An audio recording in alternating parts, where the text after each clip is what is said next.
एक बार एक राजा ने अपने आदमियों को सड़क पर एक शिलाखंड खड़ा करने का आदेश दिया।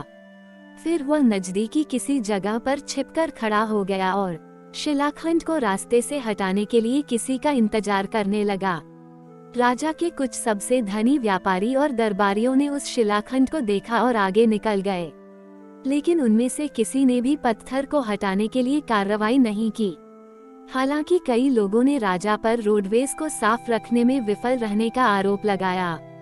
एक दिन सब्जी ले जा रहा एक किसान आया। किसान शिलाखंड के पास गया, अपना भार नीचे रखा और उसे एक तरफ फेंकने की कोशिश की। काफी धक्का मुक्की करने के बाद उसे सफलता मिली। जब किसान अपनी सब्जी लेने के लिए लौटा था तो उसने देखा कि रास्ते में एक बटुआ रखा हुआ था। उसने उस बटुए को खोलकर देखा तो पाया कि इसमें कई सारे नोट और सोने के सिक्के रखे हुए थे।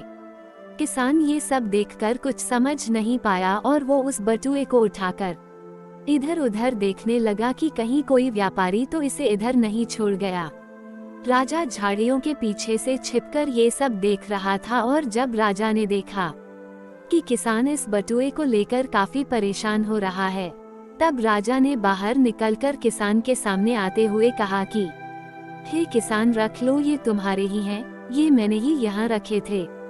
ये बटुआ मैंने उस व्यक्ति के लिए रखा था जो इस शिलाखंड को यहाँ से हटाएगा, और तुम ही वो व्यक्ति हो जिसने ये काम किया है, तो इसलिए इस बात से खुश होकर मैं तुम्हें इनाम में ये बटुआ भेंट करता हूँ।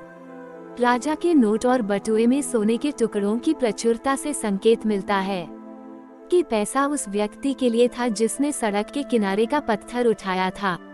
राजा के इस भेंट से किसान काफी खुश हुआ और अब उसका पूरा जीवन भली भांति व्यतीत होने लगा। इस कहानी से हमें ये सीख मिलती है कि जीवन में सफल होने के लिए आपको किसी पर निर्भर रहने की जरूरत नहीं। यदि आपको अपने आप पर यकीन है तो आप भी जीवन की सफलता में आगे रोड़े अटकाने वाले ऐसे कई शिलाखंडों को हटा सकते हैं और इनाम स्वरूप वो पा सकते हैं जो आप पाना चाहते हैं। एक समय की बात है, एक लड़का लगभग 12-13 वर्ष की आयु का अपने पिता के साथ एक गांव में रहता था। उसके पिताजी लकड़हारे का काम किया करते थे। वो भी अपने पिताजी के साथ उनके काम में मदद कर दिया करता था। यूं तो वो लड़का काफी शांत व्यक्तित्व वाला इंसान था, मगर ना जाने क्यों कुछ दिनों से उसका मिजाज बदल सा गया था और उसे बात बात पर बहुत गुस्सा आने लगा था। एक बार उस छोटे लड़के का मिजाज खराब हो गया था। जब उसके पिताजी ने उसका ये रवैया देखा तो उन्होंने उसे एक थैला हाथ में थमाते हुए निर्देश दिया कि जब भी उसे बहुत तेज गुस्सा आए या फिर गुस्से में वो अपना आपा खोने लगे तो उस थैले में से एक कील बाहर निकलकर पीछे पड़े हुए बाड़े में ठोक दे। लड़के ने पहले दिन 37 किलो को बाड़े में ठोका था, फिर उसके अगले दिन उससे थोड़ी कम, फिर उसके अगले दिन थोड़ी और कम, फिर और कम। जैसे जैसे उसने अपने गुस्से को नियंत्रित करना सीख लिया, अगले कुछ हफ्तों में हर दिन हथौड़े से किलों की संख्या धीरे धीरे कम होती गई। इस दौरान उसने यह पाया कि बाड़े में किलों को ठोकने की तुलना में अपने आप को शांत रखना ज्यादा आसान है। अंत में वह दिन आ ही गया जब लड़के ने अपना आपा नहीं खोया। उस दिन उसने अपने पिताजी को इस बारे में बताया कि पिताजी, आज मुझे बिल्कुल गुस्सा नहीं आया, आज मैंने बाड़े में एक भी कील नहीं ठोकी है। पिताजी खुश होते हैं और कहते हैं कि शाबाश, तुमने बहुत अच्छा काम किया जो आज एक भी कील नहीं ठोकी। परंतु अब पिताजी एक सुझाव देते हैं और कहते हैं कि जाओ, अब तुम उन कीलों को हर रोज एक एक करके बाहर निकालो जिस तरह तुमने उन्हें ठोका था।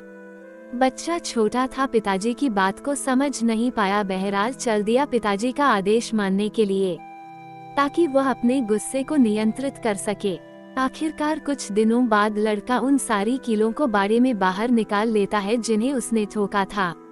अब फिर वह अपने पिताजी के पास आता है और खुशी खुशी कहता है कि मैंने आपके कहे अनुसार सारी कीलों को बाड़े में से निकाल दिया है। अब इस बार पिताजी अपने बेटे का हाथ पकड़कर उसे उस बाड़े के पास ले जाते हैं जहां से उसने कीलें निकाली थीं। अब इस बार उसके पिताजी जो उससे कहते हैं उससे उसको समझ में आ जाती है कि उसकी गलती कहाँ थी और क्या थी। पिताजी कहते हैं कि देखो, इस बार को अब फिर कभी पहले जैसा नहीं होगा क्योंकि तुमने इसमें जगह जगह कीलें ठोक दी हैं। तुम्हारी कीलों की चोट ने इसे जगह जगह से खंडित कर दिया है, बाढ़ फिर कभी वही नहीं होगी। ठीक इसी तरह हमारा गुस्सा होता है। जब आप गुस्से में होते हैं तो कई बार ऐसी बातें आप बोल जाते हैं जिसका आपको बाद में पछतावा होता है। जब आप गुस्से में कुछ कहते हैं, वो भी ठीक इसी तरह हमारे अंदर कई निशान छोड़ जाते हैं, जो एक बार लग गए तो फिर चाहे हम कितनी भी क्षमा मांग लें कभी भर नहीं सकते। आप एक आदमी में चाकू डाल सकते हैं और उसे बाहर निकाल सकते हैं। आप कितनी बार भी कहें कि मुझे क्षमा करें, घाव बना रहता है। अब उस लड़के को एहसास होता है कि उसने गुस्से में आकर अपने पिताजी को कितना बड़ा घाव दिया है।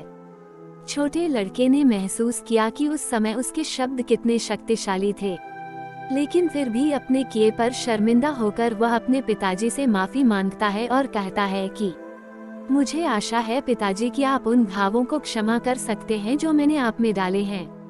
अब इस बार उसके पिता उसकी तरफ देखते हैं और कहते हैं कि बेशक मैं कर सकता हूँ। इस बार उनके चेहरे पर एक मंद सी मुस्कान थी। तो क्या कहता है इस कहानी का सार? ये कहता है कि कभी भी गुस्से में आकर कोई ऐसी बात ना कहे जिसके लिए आपको बाद में पछताना पड़े। जीवन को बदलने वाली इस तरह की प्रेरक कहानियाँ सुनने के लिए चैनल को सब्सक्राइब करें, लाइक करें, शेयर करें। जय महाकाल, जय बम भोले। शुक्रिया, थैंक यू बहुत बहुत शुक्रिया चैनल पर आने के लिए।